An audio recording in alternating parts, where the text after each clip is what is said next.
Hello, beautiful human. Thanks for clicking on our conversation with Beihold. We have a lot to discuss. An EP that's coming in July. Plus, I'm a little bug all over viral records. Please leave your honest feedback in the comment section below. Hit like on this video. And remember that all of our interviews happen live first on Amazon's AMP. We are reimagining radio. You can make your own radio show. So try it out. Click the link below. Use code BeautifulHuman to get in. And share our channel with those you care about. Hit subscribe and enjoy.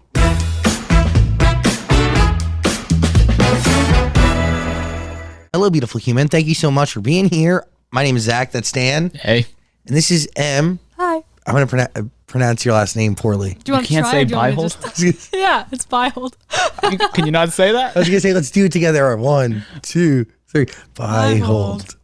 Do people often get it wrong and call you Beihold? Yep, my whole life. Yeah, I thought so. Yeah, I've been f***ing that one up for literally weeks. That's okay. Is it? No. What? It's not okay. What? Yeah, it is. Yeah. I mean, people are like, behold, Emily. And I'm like, that would be funny if it was that. It's not, you know?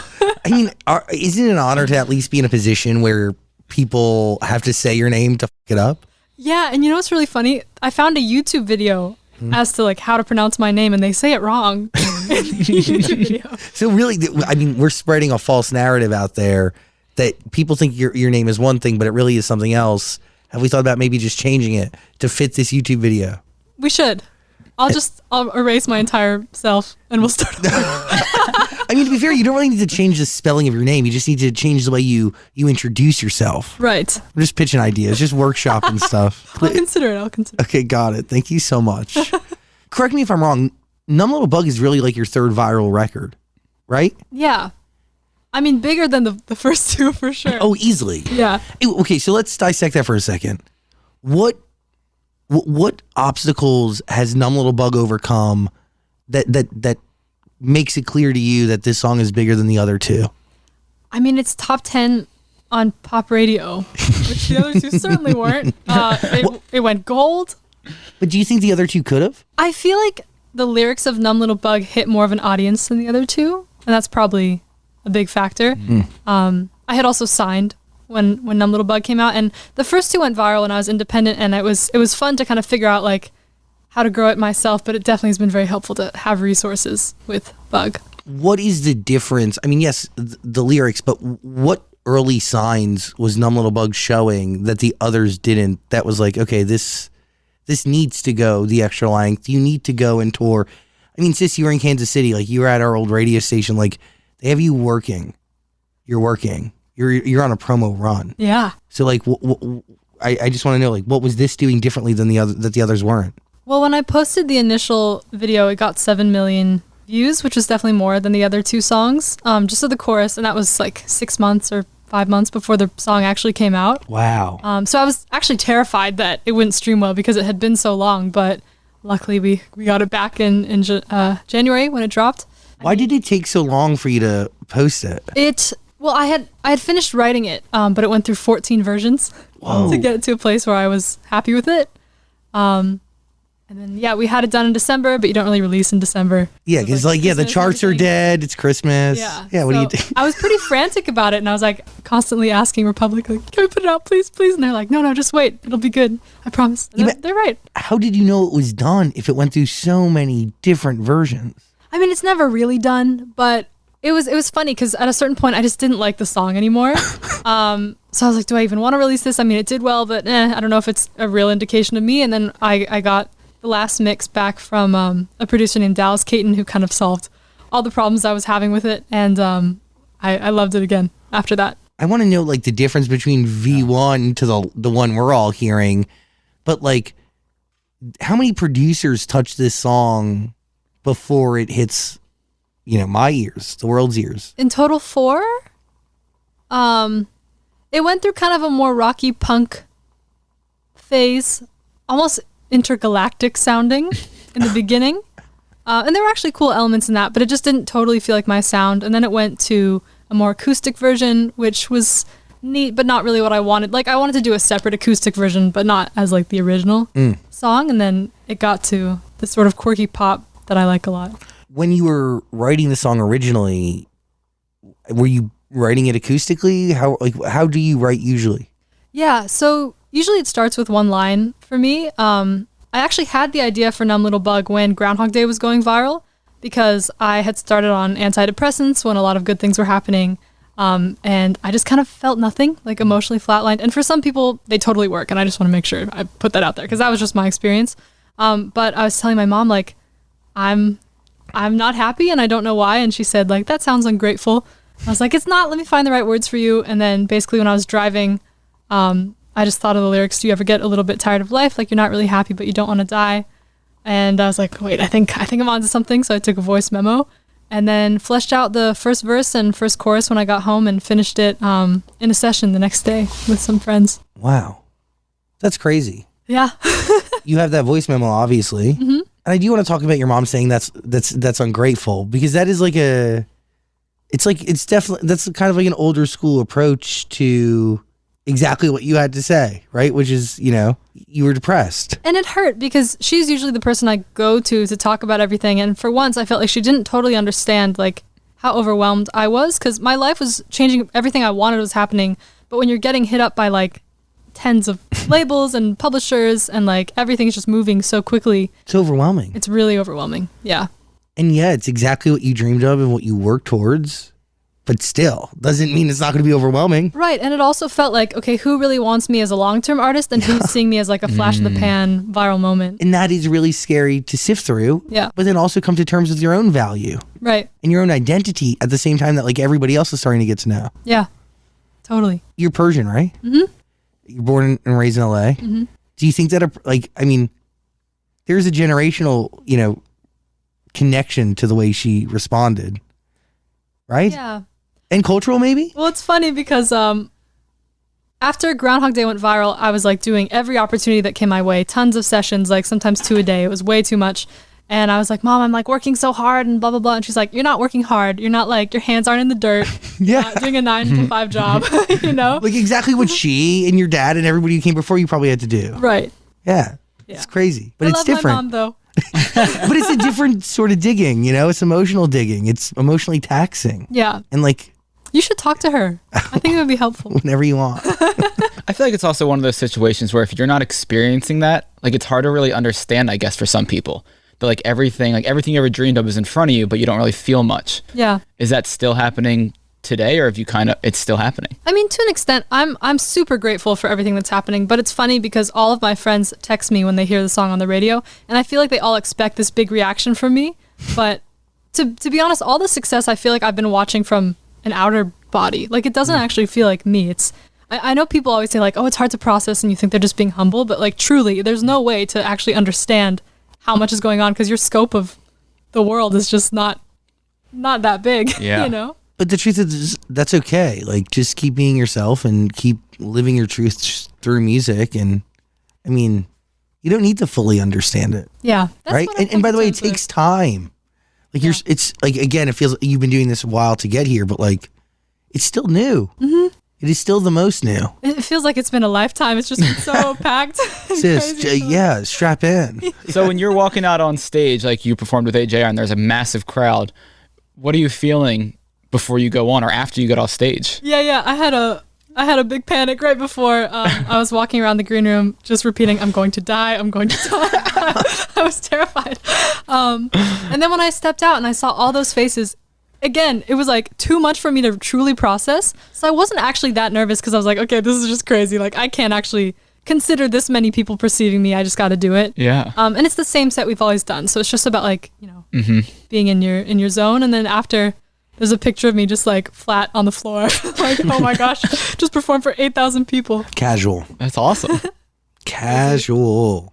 City of Angels. That was the first song to go viral. Mm-hmm. What do you learn from that success that you maybe applied moving forward? I'd say it was interesting to learn emotionally how to kind of regulate myself because when it was viral, it's obviously a high and you're getting so many comments and you can't keep up with your phone notifications.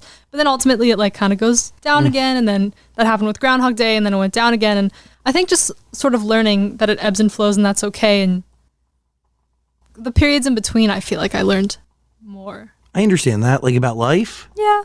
Anything to the way you approach that song or the way you chose to promote it or share it with the world? I mean, in truth, I made one video that went not even crazy viral, like 300K. A friend of mine, Live to Create is his handle, did a like story time video about it, and then I duetted it, and that was the whole campaign. It was like 3 videos. So it wasn't like the 60 that I did for Numb Little Bug, you know? The 60. Yeah, a lot. It just keeps going. Top of mind, baby. Top of mind. You got to stay there. Top of feed. Algorithm. Feed it. Ooh. It's like, is it crazy? Do you ever think that you'd be making music, but also be attached to an algorithm on a platform that is like so out of your control? No, and honestly, I used to let the numbers define me, and I just can't do that anymore. Well, that's what I'm saying with City of Angels. It like affected me when it did so well, and then when things didn't do well, I was like, oh, like this is a reflection of me. But it's not. It's not. It's, you know, so not. Just keep going. That's what I learned. Consistency, and by consistency, it's not even consistency in quality. It's just continuing to swing, like swinging every time you have the opportunity, because you never know that that next swing could change your entire fucking life. Yeah, but also, like, some music is made for TikTok with like really blunt lyrics at the beginning. Some music is good and isn't made for TikTok, and that's okay too. Coming to terms with that takes time. Yeah. Process, right? I mean, because at first did you feel like TikTok determines whether my art is valid or of quality? Yeah. I mean, I had a song called Nobody Else that I released after City of Angels that I think I liked more writing-wise, and it didn't really click in. But it's still like a song that I like, even though it didn't have a moment, you know? Doesn't need to. A moment can be defined in so many different ways. Yeah. Right? And it's a moment for you listening to that. It's a moment for probably tons and tons and tons of other people. Who gives 2 flying Fs if it sparked the algorithm within a certain time frame to really hit people's For You page? Right. But do you feel like you know how to write songs that will, you know, hit the algorithm? Do you know do you feel like you figured it out? Yeah, I mean, I think, you know, for Groundhog Day, it was all my friends are moving on, getting hished, and then they're gone. For Numb Little Bug, I don't feel a single thing. Have the pills done too much? It's like right off the bat, it just cut to the chase. This is what I'm feeling. And I think people kind of are quick to relate to things, but the more like poetic stuff, which I also like to write too, doesn't click, but that's okay. Are you trying it? Like, are you posting those? I have, honestly, just to be consistent, not because I expect anything from posting those videos. Got it. I mean, I have a friend whose first lyric is "My dad's condom broke in '97." Of course, that's gonna go viral. You know. Sick. Shout out Rokapara. How many songs do you just sit on right now? A lot. Hundreds. Wow. I don't know how many are actually recorded. I mean, I'm writing all the time, and I have like voice memos nearly every day of just like little pieces that I put together, either by myself or in sessions. But I'm also getting pickier and pickier about what I actually want to put out. Why? Because I think at a certain point, well, especially when I was paying for everything myself, I was like, if I put $2K into the song, so it's just throwing it away if I don't release it. And now, luckily, I don't really have to think like that, so I can kind of put art first instead of like logistics, I guess. It's pretty sick. Yeah, grateful. Yeah, because you could do a session, and if it doesn't go anywhere, it's okay. Do you feel like, are you still ingrained, like a session needs to result in a song? Yeah, I struggle with sessions a little bit because it's incredible to be able to write with other people, but like finding the people that are on your wavelength is definitely hard. And I love everyone I've met. I don't think I've had like a bad session per se, but I also just feel like there's so much to do that I don't want to waste anyone's time with a non-fruitful situation. Like, you know, if nothing's happening in a few hours, I tend to cut it. Here you go. We're not friends. Bye. I don't know you. Didn't work. Bye. Not like that. What do you say? Let's get lunch. Sure, that makes him feel real good. Yeah. That's the friendly, this isn't working out. Do you just kind of feel more comfortable though, like writing by yourself? Yeah, because that's how it started. I mean, I was really lucky to find a couple collaborators named Dallas Caton and Alex Veltri that I've done most of the EP with, and I've been writing with them since, and we always click in every time. But, you know, just finding the community along the way and continuing to write myself. How did you end up writing a song for a movie? Yeah, because that was like your first, like that was the first big break, right? Is that wrong to like define it as that? No, it's true. I was playing a gig at the Republic of Pie. Oh God, I love pie, and I love their pie. The one in Hollywood. Yeah. Oh, Great. Hollywood Boulevard, great location. I mean, a little testy depending on the time of day you go. But the pie is superb. It is. Superb. But it was my first show ever, and Sick. there was a woman in the audience who was the director of a film, and she asked me after if I'd write a song for her movie, and I was like, yeah. And she was like, we have a really small budget, but like the number she said was more money than I had seen as a child in my life. So I was like, no worries, you can give me $10. Like, I'll do it. That's amazing. That's really cool. Yeah. House of Pie helped change your life. House of Pie, Republic of Pie? Republic Pie. Yeah. Republic of Pie. Sorry. There is a House of Pie. Is there? There is. I'll try that pie too. Well, I mean, they may not allow performers. I like that Republic of Pie actually allows people to perform. Right. That's pretty cool. Art and pie. That's a win. That's getting me excited. What's it like? You're from Los Angeles, right? Mm-hmm. What's it like growing up here? I'm sure it's like all you know, but what is it like growing up in the city that most people are coming to kind of make it?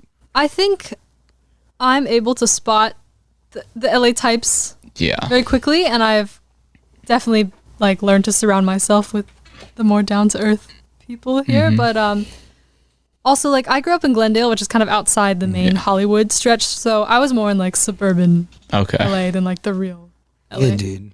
Americana. Yeah. Yes. Is that what you say when you say we used to talk about the fakers in LA?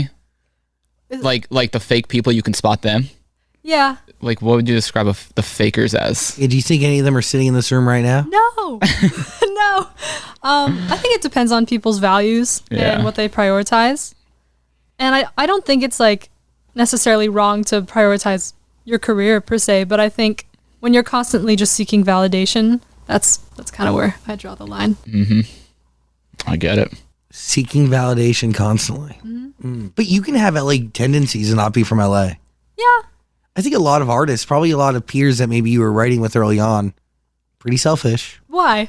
You don't think the people like your fellow individuals, not clamoring, but like dedicating their all to their art, fighting to make it. You have to be a little selfish to make it, like a little bit. You have to be exactly what you said. Just have a little tiny sting of it to make it. You don't think so? No. I want to agree with you because I feel like that's the friendly thing to do.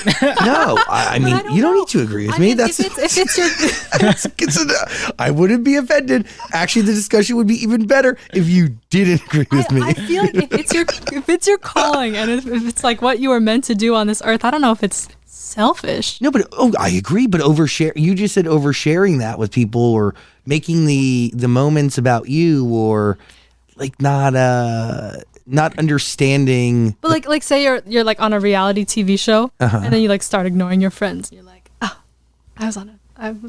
I'm famous now. Yeah, like that's LA. That is LA. Baker in LA.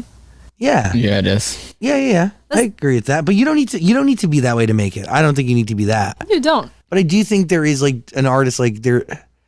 I don't know. Like there is something like there is a little bit of self-obsession there. It's interesting that you say that because something that I fear a lot as an artist is ever coming off as conceited, and I often actually try to downplay things that are happening because I don't want to seem like that, but I also like dedicate myself to my art. It's a funny balance. I understand that in my own world. Because also, like when I see people's feeds on Instagram where it's just their face nonstop and their body's so great and blah blah blah, it's like, wow, you're really obsessed with yourself. But then that's what gets the engagement. So it's like I'd love to post plants nonstop. That seems more accurate than like here's my face. But and it's interesting. But it's also like, are you self-obsessed, or are you just trying to spark the algorithm and get engagement? Right. Am I a faker in LA? No. Oh my God. We got an identity crisis on this show. You're welcome. Come on in. Happy Wednesday. It's the typical Wednesday afternoon. So let me ask you this. I think I heard you say, I couldn't find it written down, but I heard you say in an interview that the EP name is, you say it. Egg in the backseat. That's exactly it. What does that mean? Oh, keeping it safe? Keeping it safe? The egg. Like, you strap it in? Seatbelt? So I had a session with Dallas and Alex, who I mentioned earlier, and I came in and I was like, what if we wrote a club banger about eggs? And they were like, yes. And then that was just one of the lyrics that we wrote. And I honestly, there's no real meaning behind it. I've always considered myself an egg. I feel like eggs, like you can't take eggs that seriously. They're so funny. They're fragile. They're fragile. I'm fragile. I'm wearing an egg. Wait, can you see? I have a little egg Oh, sick. Just an egg wow. splatter, right? Yeah. Nice. I've called myself Eggmally. It's not even like eating the eggs. It's just like the presence of the egg. The idea of an egg. Would Yeah. you would you rather be around an egg that's broken or cracked or scrambled? How do you prefer your? I have questions. I like sunny side up, like fried Oh, the most. taste. I like scrambled with miso. Oh, Yeah, I interesting. learned over the pandemic to make.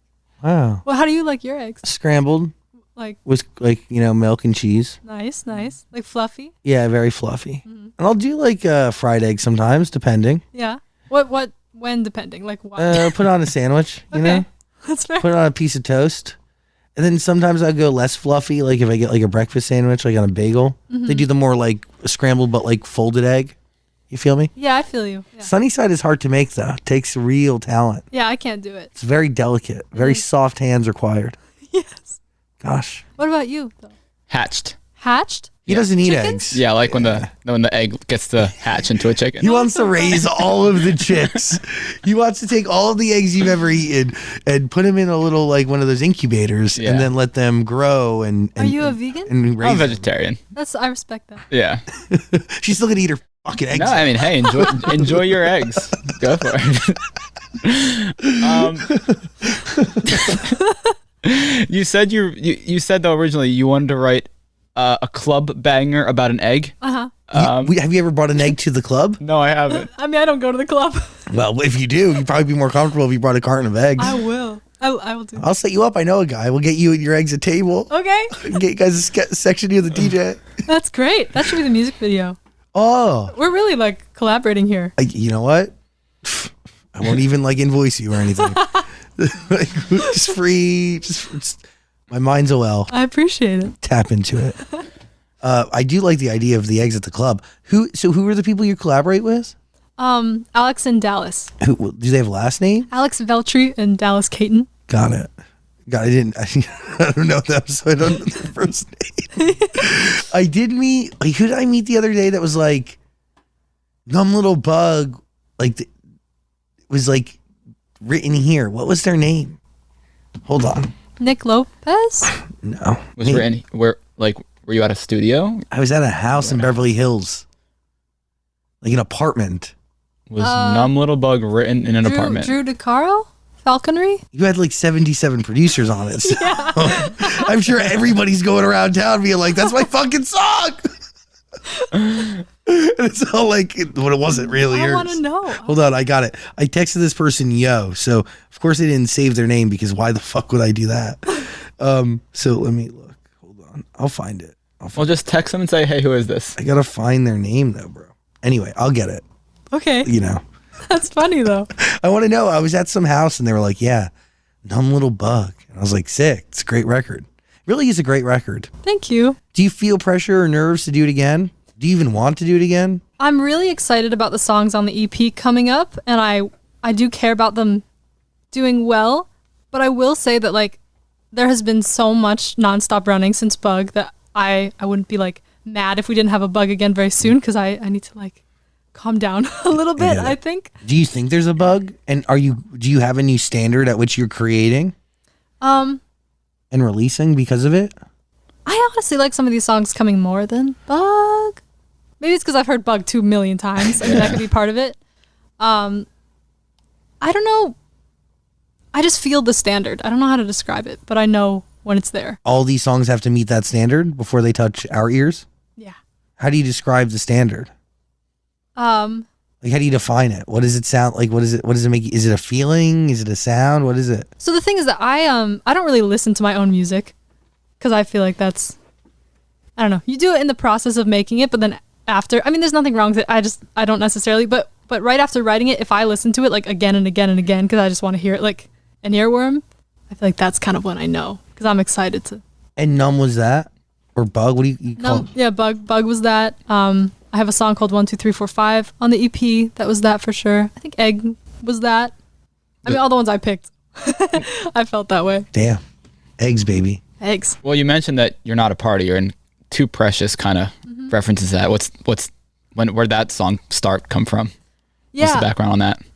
I had someone in my life call me Too Precious, and I don't know if they meant it as as much of an insult as I took it as, because I've never been into drugs or drinking, and I've definitely been excluded a lot of my life because of that.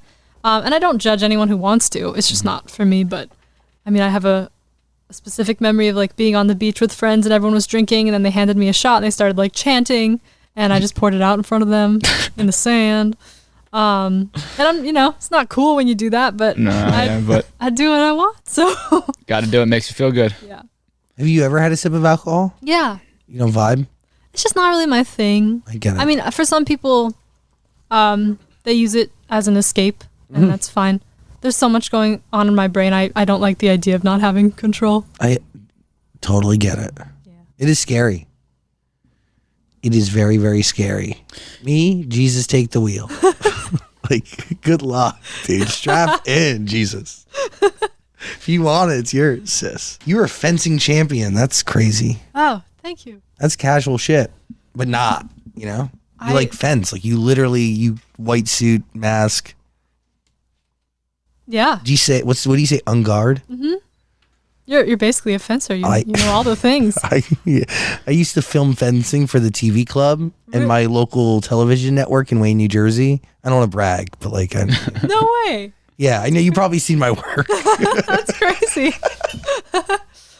No, I mean, you learn a lot though from that, because you have to, God, it took years of discipline and training. Yeah. It was interesting because I started fencing when I was 8. I started writing songs when I was 7. So I kind of always had the two worlds a little bit, and they balanced each other out, How so? Like, when I had a bad tournament, I would write a song about it. Or when I auditioned for The Voice and I got rejected, I would like work out and feel better because I'm working out. I feel like it's really important to have multiple things going on to stabilize your happiness and not, revolve your whole world around one thing. Totally. That's great advice. I'm not good at it now because everything is music right now. Yeah, it's all encompassing. But it is something I've learned. When's the last time you suited up and fenced? Last week for the Today Show with my dad. I was fencing him in the driveway. Oh, jeez. What a gimmick. Al Roker asks you to do something. You got to do it. I mean, It's true. It's really true. It's true. And how long before that did you fence? I think a couple weeks before I left for tour, I went to the club. Not that club, but the fencing club. Just to kind of get into it again and work out a little. And it feels so good. It's just like your mind leaves for a little bit. Does it hurt? Like when they stab you? No. Poke you. I've never, fencing's so cool to watch, but I never have any idea what's happening. So you're covered in so much protective gear that you don't really feel it. Sometimes you get left with bruises, but you don't really feel them happen. Okay. It's actually safer than soccer. Really? Yeah. Are those swords pointy at the end? Like, are they sharp? They have little buttons that attach to a wire that like attaches to a box that tells you who got the point. Oh, that's how they keep score. Mm-hmm. Wow. Interesting. Yeah. Your dad did it. Mm-hmm. That's how you got into it. He started in college. He went to Cal Arts and he actually brought fencing to his school. And I think in the beginning, like a ton of people showed up. And then when they realized how rigorous it is and how much like footwork there is before you're even using swords, slowly like people left every week until he was left alone with the teacher by the end. But he kept it up. That because it is like it works your core, right? Mm-hmm. It works everything. It's wild. Yeah, except your left arm. It's because, well, for me, if you're a righty, your left arm's not really doing anything. So I'm definitely very uneven. My hips are actually uneven because of fencing. Interesting. Mm-hmm. What does that like? What does that leave you with in life? Like, do you waddle? Back pain. Yeah. You don't got a limp? No. That's good. Yeah. Could be worse. But there was a lot of physical therapy during fencing for sure. Wow. Worth it? Yeah, I think so. What do you learn from fencing? Definitely discipline. And I did NCAA in college for the 3 years I was there. And I was a squad captain. And I think it's interesting because fencing is such an individual sport, but also you're on a team and each individual win counts for the team. So it was kind of a neat mindset to learn because I always fenced for myself until college. And I feel like in a way music is the same thing. Like it's your win, but it's also your team's win. And That's true. Because you win for the people who are in that room, the writers and the producers, your management, your label, everybody. yeah. Yeah, all the pressure's on you. And it's funny because also like, I'm constantly being told like post on TikTok. And I think a lot of artists are frustrated by it and I get it. But like at the end of the day, if I do, it's a win for me to do that. It's not just like my label told me to do it and blah, blah, blah. Like I see how I directly benefit from doing that. Yeah. I mean, have you heard Halsey talking about her label refusing to release her single unless she fakes a viral moment on TikTok? Yeah. Can you fake a viral moment on TikTok? I think you can pay for it. But it says sponsored, so I don't know. It was funny. I recently saw, actually right before this, a TikTok that Orla Gartland, the artist, made in response to Halsey saying, like, it's kind of crazy for you to complain about this when you're at that level. You know? Like, Yeah. I understand that so many artists are frustrated by it, but I mean, she's Halsey. She's okay. She should be able to release music that whenever she wants. She shouldn't, Yeah. right? Why do you have to concoct or doctor up a moment on a platform in order to get your team to, I don't know, allow you to release your piece of art? I mean, it's interesting because, like, I wouldn't be here without TikTok, so I can't help but feel very grateful for it, but I do understand the frustrations as well. I see both sides, because otherwise how else would I have reached 1 million plus people before? No, I by the way, I totally agree with that. But don't you think Halsey already has 1 million plus people? I think it's I haven't totally formed my opinion on it, but for people who are already established, I don't think TikTok is great for them because TikTok is bringing up the new generation of people. Totally agree with that. Yeah. And in the same breath, well, I think Charlie Puth kind of like pivoted that narrative a little bit. Mm-hmm.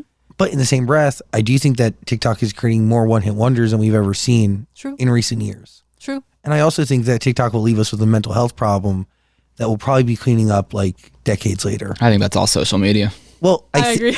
Well, I agree with that. But I do genuinely believe that there's something to the high you feel when the algorithm works on your behalf. Mm-hmm. And then there's something to really be studied and understood about what happens when the algorithm chooses to not work the very next video that you post. Right. And TikTok strategically was, and I don't know if they still are, but definitely strategically were blowing people up in different regions of the country and the world to create localized influencers, to create local awareness that turned into national, then global awareness, etc. Mm-hmm. I mean, it was very strategic the way they chose to blow videos up. So, you know, think about it. Like, kids have hundreds of thousands or 50,000 or 1 million followers. Once we're getting a bunch of views, now have nothing. Right. I don't know. I mean, that's why I was saying before, like, I used to be so tied to it, and now I'm just not. Like, literally, I had a lunch recently with another artist friend, and her song was going viral, and she was like, "Oh, there's nothing like it," right? And I was like, not for me, actually. Like, literally, I just don't. It's funny because when I got my first, like, 15,000 streams on Spotify, I was over the moon. I was like, I made it. 15,000 people. And now I see Bug with 100 whatever million, and I'm literally so grateful, but, like, I don't place my worth in that. Totally. I'm just happy about the song, not what came. Yeah, you're happy about what you created. Yeah. Not the data behind it. Yeah. The flip side is you have a record deal, and that does afford you a certain amount of luxury that, like, hopefully relieves some stress and, you know, unclutters your brain from all the other data driven bullshit. Yeah. But then again, the label really cares about data, so Double-edged sword. It's terrible. In so many ways. How do you teach yourself not to put your worth into numbers, though? Because so many young people, and I guess now older people, are like, numbers are everything. If you don't have numbers, you suck. I've just done this game so much. Yeah. That, like, at a certain point, I'm numb to it. Makes sense. Maybe it would be good if I did feel it. I mean, honestly, like, the past few months, I've just been sort of coasting. Like there's so many crazy things happening every day that I can't mentally keep up anymore. I'm not sad either. It's funny, actually, because I had one off day, like, last week after tour, and I just got so emotional because I felt like everything from the past few months just, like, all hit at once. So, but is it nice to feel those emotions? Because, like you said, sometimes you don't really feel it. Yes, but it was, like, way too much all at once. I'm still figuring it out. That's for sure. slow and steady. Numb Little Bug, the follow-up, coming soon. I really appreciate you taking the time today and hanging out with us. Yeah, of course. Thank you so much for having me. Yeah, anytime. Come back. Thanks for talking about eggs with me. I'm a big egg guy. You're not. You hate eggs. No, I like them. You just want them to live. Yeah, I mean, That's I'd like to see fair. them hatch, but, you know, that'd be an overpopulation of chickens. So They're so cute. they are, right, when they hatch. Yeah. Start shitting everywhere. When does Egg in the Backseat come out? I believe July. Okay. Summer. Yeah. Exciting. 7 songs on that one. 7? Mm-hmm. Any of the Numb Little Bug or Too Precious, are they on there? Yep. They are. And you said 1, 2, 3, 4, 5. And a song about an egg. A song about an egg. What's the song about the egg called? Egg in the backseat. That's what it's called. Mm-hmm. So funny. So we have 2 more left after that? Yes. Am I trying to reveal the whole track list right now? You don't have to. Well, you don't have to reveal another name, but you did say that your favorite song you've ever written hasn't been released yet. Is it one of the songs you mentioned? It was. And then I think I recently wrote a song that replaced that. I mean, honestly, I'm excited about like what I just did. Yeah. So it's funny to have that delay in release because, you know, you still like the song, but you're not like as hyped as when you first made it, and it's constantly changing. The other question I had is who's McLean? McLean is Live to Create, who helped me blow up Numb Little Bug and did that video for City of Angels and Groundhog Day. Okay, because I saw he's the name that was calling you in the Numb Little Bug video. Is he a friend? Mm-hmm. You knew him when? He found me when I posted City of Angels, and it started to take off a little bit, and then we sort of formed a connection, and from there became friends, and also started working together just on like TikTok campaigns and fun ways to be in the algorithm and all that. Poke the beast, baby. Yeah, so I definitely feel like we co-thought a lot of stuff that went viral, and I owe him a lot. That's awesome. So do you work with him on this EP? Like, are you guys trying to figure out what will go viral, or are you trying not to think about that when creating this? Unsure currently, because what McLean values is like working with up-and-coming artists who are unsigned. Oh, you're established. And now I am signed, but we'll see. We're still really good friends regardless of kind of different directions, but we'll see what happens. Cool. Damn, you sold out to the man. Ah. No, you didn't. You did the right thing. Well, that once was Groundhog's Day. What do you say? You said, I'm broke and unemployed. And then in Numb Little Bug, I say broken and broke. And where are we at today? Not broke, but I live with my parents. That's good. Yeah. That's how, I mean, you can get at your own place. Maybe. I know it takes a while for that money to like show up. Yeah, I mean, I also don't like necessarily see the bug money. Yeah, you have 17 producers on it. And also signed to a label. Oh yeah, you're right. No tea, we love Republic. But yeah, I don't know. Not broke, but living with my parents is what I'm gonna call it. Sick. Do you want to move out or leave LA to try something new, or do you just kind of feel like this is home and this is where you want to be? I kind of want to leave home, but then that means like maintaining a home, which I don't really have the time and energy for right now, but we'll see when that happens. It's a lot. Casually a lot. Yeah. I appreciate you giving us time and energy today. Yeah, thank you so much. Yeah, please listen to M's music. I don't want to fuck it up. You can do it. Get it. No, I don't. You do it. Beihold? Okay, M. Beihold. Listen to your music. I've been saying Beihold forever. That's okay. No. It's okay. M. Beihold. Listen to your music. Link in the description below. Appreciate you. Oh, wait. Sorry, one more question. Oh, Yeah. Didn't you tweet that you wanted to collab with Eminem? Oh my gosh, yes. Because that'd be M and Eminem.